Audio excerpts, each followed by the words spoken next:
Right, this is Tom Hill. This is his task 2 for talent identification.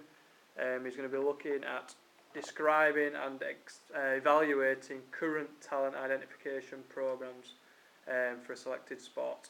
So Tom, what is your program that you're going to be talking about? The UK Sport Talent ID on the skeleton for the Winter Olympics. Yeah, so what's it called, the program? The title of it? Oh, Power to Podium. Right, yeah. Power to Podium, alright. So who is it aimed for?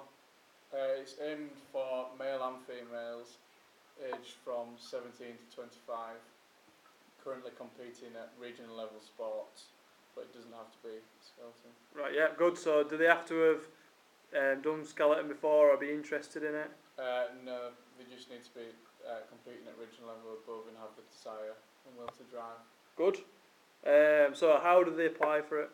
You just go onto the UK Sport website, go onto the talent link and then follow all the application form. Right, good. So then once they fill in the application form, what happens then? Well, if you're then successful on that, the application will finish on Sunday the 6th of April, and following that you'll get an email confirming that you are or not on to the phase 1. Right, yep, so you said phase 1, so what happens at phase 1? Phase 1 will just be generic testing, so they'll test your skills on your strength, how tall you are, your speed, and then just your will and power to drive. Right, good.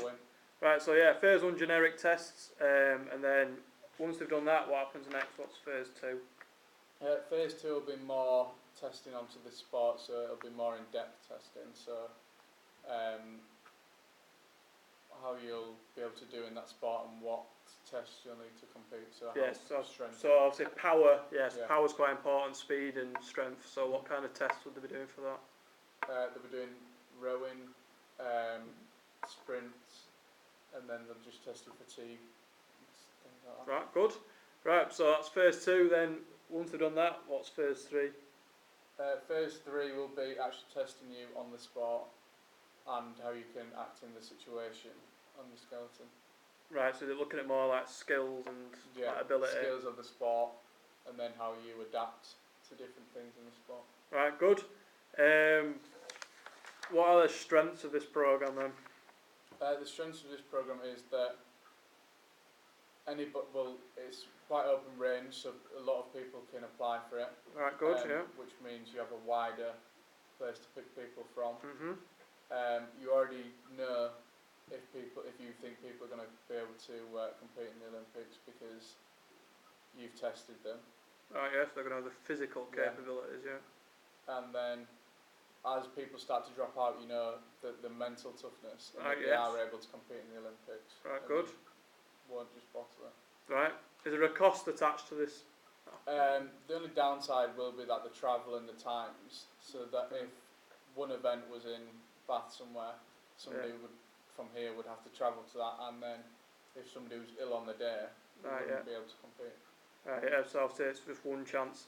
So another area for improvement then, so do we think that everyone hears about these programs then?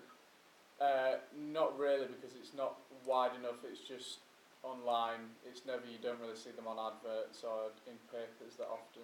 Yeah, so it's not really. So have you heard of any of these programs before in the past? No, I haven't. No, and you're the target age really, and you've never really heard of any of these in the past. So you've got to think about maybe their advertisement could be a little bit better. Strengths of the program then, we'll go into a few more of them. So have these programs been successful in the past? Yeah, they have. In the recent Olympics, we've had some successful athletes who have come through this program. Right, so go on. So how is this going to be a strength then? So why is it a strength if it's been successful in the past? We've proven ourselves to be successful, which means that it does work, and if we keep doing it, we will start making more athletes. Yeah, so what about the coaching and the facilities and whatever in the programs? Do you reckon they're good enough? Yeah, so as we do this and we're proving ourselves, we're now starting to put more money into it. So another example is the cycling team for the GB. We're making athletes and we're the best in the world at it. Right, good. So our coaches are the best. Yeah, right, so overall then, do we think the Power to Podium is going to be a good programme then?